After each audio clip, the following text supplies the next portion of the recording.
లూకాసు వార్త 4వ అధ్యాయం 10వ వచనం. నిన్ను కాపాడుటకు నిన్ను గూర్చి తన దూతలకు ఆజ్ఞాపించును. స్తోత్రం దేవా, సర్వోన్నత సర్వాధికారి. ఈ సమయంలో నీ యొక్క వాక్యాన్ని ధ్యానిస్తూ ఉండగా మాతో మాట్లాడి ప్రతి వారికి వినగల చెవి గ్రహించగలదని అనుగ్రహించమని, విత్తబడిచిన వాక్యం వ్యర్థం కాకుండా ప్రతి హృదయంలో నాటబడి నూరంతల పంటను వారు అనుభవించినట్లు చేసినందుకు నీకు వందనం చెల్లిస్తూ నజరేయుడైన యేసు నామములో ప్రార్థించి నమ్మి పొందుకుని నమ్మ పరమ తండ్రి, ఆమేన్. ఈ సమయంలో దేవుడు నీతో మాట్లాడుతున్నటువంటి మాట ఏంటి తెలుసా? నిన్ను కాపాడటానికి నిన్ను గూర్చి తన దూతలకు ఆల్రెడీ ఆజ్ఞాపించాడంట. ఆయన ఆజ్ఞాపించి ఉన్నాడు. నీ జీవితంలో ఏ సమస్య వచ్చినా, నేను చాలా తెలివిగా తప్పించుకున్నానే, నేను భలే బయటపడిపోయిన అని నువ్వు అనుకుంటున్నావేమో, కానీ అది కేవలం దేవుని కాపుదల. నీ జీవితంలో దేవుని కాపుదలను నువ్వు గుర్తించాలి. ఒక అద్భుతమైనటువంటి సంఘటన, నిజ సంఘటన, జరిగినటువంటి సంఘటన మీతో పంచుకోవాలని చెప్పి నేను ఆశపడుతూ ఉన్నాను. దూతలు మనల్ని కాపాడతాయని చెప్పి ఫ్రాంక్ సేన్ గ్రెగోరీ గారు చెప్పారనమాట. గమనించాలి. ఏంటంటే ఎవరు అనుభవం అంటే ఇది ఫ్రాంక్ సేన్ గ్రెగోరీ. ఇంగ్లీష్లో మీరు కూడా కొట్టి గూగుల్లో కొట్టి మీరు చూసినట్లయితే ఈ స్టోరీ అంతా వస్తుందన్నమాట. ఆ సేన్ గ్రెగోరీ గారు ఏం చేస్తారంటే తన యొక్క సొంత అనుభవాన్ని ఆయన ఇలా చెప్పుకుంటూ వచ్చాడనమాట. ఇదేమి కథ కాదు, నా సాక్ష్యము అని చెప్పి ఆయన మాటల్లోనే ఆయన చెప్పుకుంటూ వచ్చాడనమాట. ఏమంటున్నాడంటే ఆయన, నాకు వివాహమై 51 సంవత్సరాలు అయింది, నాకు 2 కుమారులు 2 కుమార్తెలు, ఆ నలుగురికి కలిపి 10 మంది పిల్లలు అని చెప్తూ గ్రెగరీ గారు ఏమన్నారంటే, నా మనవడైనటువంటి జాషువా జీవితంలో జరిగినటువంటి ఒక యథార్థ సంఘటన మీకు తెలియజేయాలని చెప్పి నేను ఆశిస్తున్నాను అని చెప్పి ఆ యొక్క గ్రెగరీ గారు చెప్తూ ఉన్నటువంటి విషయాన్ని మనం ఇక్కడ చాలా జాగ్రత్తగా వినాలన్నమాట. జాషువాకు మరి ఇప్పుడు 26 సంవత్సరాలు. ఈ సంఘటన జాషువాకు 2 సంవత్సరాల వయసు ఉన్నప్పుడు జరిగింది.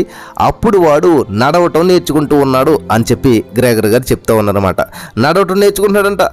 కాబట్టి ఆ జాషువా తల్లి తెరిషా ఏం చేసిందంటే అతను తీసుకొని వాళ్ళ ఇంటికి వచ్చిందంట. వాళ్ళ ఇంటికి వచ్చినప్పుడు భోజనం అయిపోయిన తర్వాత ఈయన ఏం చేశాడు, గ్రెగరీ గారు సేవ్ చేసుకోవటానికి మరి సేవ్ చేసుకుని ఆఫీస్కి వెళ్ళాలని చెప్పి సిద్ధపడుతున్నాడు. ఆయన ఆ మేడ పైకి వెళ్ళాడనమాట. వెళ్ళి ఆ మేడ పైన మెట్లకు పక్కనే ఉన్నటువంటి ఆ కిటికీలో ఒక పెద్ద ఫేన్ పెట్టారంట.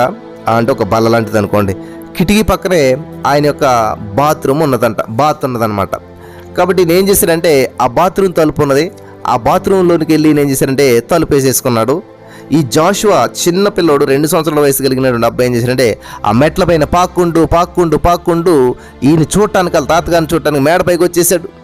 వాడు పైకి వస్తాడని చెప్పి ఈయన ఊహించలేదు. ఎలాగైతే వచ్చాడు, వచ్చినట్టు కూడా ఈయన చూడలేదు. ఈయన చేసుకున్నాడు, ఆ గడ్డానికి సబ్బు రాసుకున్నాడు.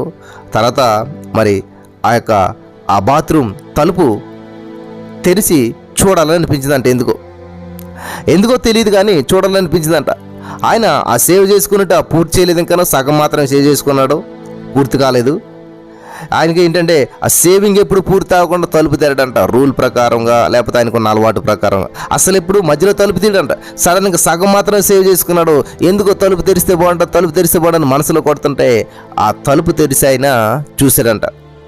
బయట ఆయనకి ఏదైనా శబ్దం వినవచ్చిందో మరి ఏంటో తెలియదు కానీ తలుపు తెరిచాడంట. ఇప్పుడు గమనించాలి. అందరూ అనుకుంటే శబ్దం, ఆయనకి ఏ శబ్దం వినిపించలేదు, ఏ డిస్టర్బెన్స్ లేదు, అంత పీస్ఫుల్గానే ఉంది. ఎందుకు తీయాలో తెలియదు కానీ తలుపు తీసేయాలనిపించాడంట. రాత్రి బయట ఎవరో కొడుతుంటే కాదు, ఏదో కాదు, మామూలుగానే ఆయన డోర్ ఓపెన్ చేసి చూశాడంట. కానీ ఆయన తలుపు తీసాడంట. తలుపు తీసేసరికి ఈ చిన్న పిల్లోడు జాషువా అనేటువంటి అబ్బాయి ఆ చెయ్యి ఎక్కడ ఉందంటే ఆ పెయిన్ పైన ఉన్నదనమాట. ఆ బల్ల పట్టుకుని ఉన్నాడనమాట. అది ఎలా ఉందంటే మరి ఆసరగా తీసుకుని ఉన్నాడు, పట్టుకుని ఉన్నాడు దాన్ని. అదేమో జారిపోతూ ఉంది. లేచి నిలబడటానికి ప్రయత్నం చేస్తున్నాడు దాన్ని పట్టుకొని. అయితే అది ఎలాగుందంటే ఆ చిన్న బాలుల మీద పడిపోవడానికి రెడీగా ఉందన్నమాట. జారిపోతూ ఉంది, జారిపోవడం ప్రారంభించింది. సరిగ్గా ఆ సమయంలోనే ఈ గ్రెగరీ గారు ఏం చేశారు, తలుపు తెరిచాడంటాడు. ఒకే ఒక్క సెకండ్లో ఎడమ చేత్తో ఆ యొక్క మరి టేబుల్ ఏదైతే ఉందో జారిపోతుందో పట్టుకోగలిగాడంట. ఆయన పట్టుకున్నాడంట. కుడి చేత్తోటేమో ఆ యొక్క చిన్న బాబుని పట్టుకున్నాడంట. ఒకవేళ 1/2 సెకండ్ కూడా లేట్ అయినట్లయితే ఆ గ్రెగరీ గారు పట్టుకోవటం, చిన్న పిల్లలు 2 సంవత్సరాల పిల్లలు ఆలస్యం అయితే ఏమైపోయాడు, ఆ జాషువా చిన్న పిల్లడు ఆ మెట్ల మించి కిందకు దొర్లుకుంటూ వెళ్ళిపోయాడంట. వెళ్ళిపోయాడు. ఆయన పైన ఏమో ఈ యొక్క టేబుల్ అనేది ఏదైతే ఉందో, ఆ ఫేమ్ ఏదైతే ఉందో, ఆ ఫేన్ ఏదైతే ఉందో అది అతని మీద పడిపోయేది. దానివల్ల ఏమైంది, అతను మరణించేవాడు, లేదా ఒకవేళ బ్రతికున్న అంగవైకల్యం కలిగినటువంటి వ్యక్తిగా ఉండేటువంటి వాడు. ఈ విషయం అంతా కూడా ఆయన జీవితంలో స్పష్టంగా జరిగిందంట. ప్రియులు గమనించాలి, ఎవరైనా సరే ఇటువంటి కథను రాయగలరు, అది చాలా తేలికైనటువంటి పని. కానీ నేను కథ రాయాలనుకుంటే దేవుని పైన, ఆయన దూతల పైన అబద్ధపు కథలు రాసే ధైర్యం నాకు లేదని మనం చేసుకొనిచున్నాను అని చెప్పి ఇది కథ అని మీరు అనుకుంటే మీరు మోసపోతారు. ఎందుకు జరిగిందో ఎలా జరిగిందో తెలీదు. ఇలాగ దేవుని దూతలు మనకేం చేస్తాయంటే, దేవుడు చెప్తున్నాడు అనమాట, నిన్ను కాపాడడానికి నిన్ను గురించి తన దూతలకు ఆజ్ఞాపించెను. A stranger can be an angel. ఒక అపరిచిత వ్యక్తి ఒక దేవుని దూత అవుతాడు అనమాట. కాబట్టి ఆ సమయంలో ఎలాగా వచ్చిందో ఆలోచన తెలియదు, కానీ సడన్గా ఆ తలుపు తెరాలని చెప్పి ఆలోచన రావటం వల్ల చిన్న బిడ్డకి ఏమి జరగలేదు, ఏ విధమైన ప్రమాదం లేకుండా మరి దేవుడు కాపాడటం జరిగిందనమాట. ఈ విధంగా మన జీవితంలో కొన్నిసార్లు పరిశుద్ధాత్మ దేవుడు మనకు గైడెన్స్ ఇచ్చి మనకి ఏది సంభవించకుండా నిన్ను కాపాడేటకు నిన్ను గురించి తన దూతలకు ఆజ్ఞాపిస్తాడు. దేవుడు నీ జీవితంలో ఎటువంటి భయంకరమైన పరిస్థితులైనా సరే నిన్ను ఇబ్బంది పెట్టకుండా, నీ జీవితంలో మోసం చేయకుండా, నీ జీవితంలో నష్టపోకుండా, ఆ డబ్బులు ఎవరికైనా ఇవ్వాలా లేదా, అది పని చేయాలా లేదా, ఈ అప్పు, మరి ఆ సమస్య, ఇది ఈ బాధ, ఆ రోగం, ఇలా ఎన్నో సతమతమైపోతున్నటువంటి పరిస్థితుల్లో ఎలాగ గైడెన్స్ ఇవ్వాలన్నది పరిశుద్ధాత్మ దేవుడు నీకు సహాయం చేస్తూ ఉంటుంటాడు.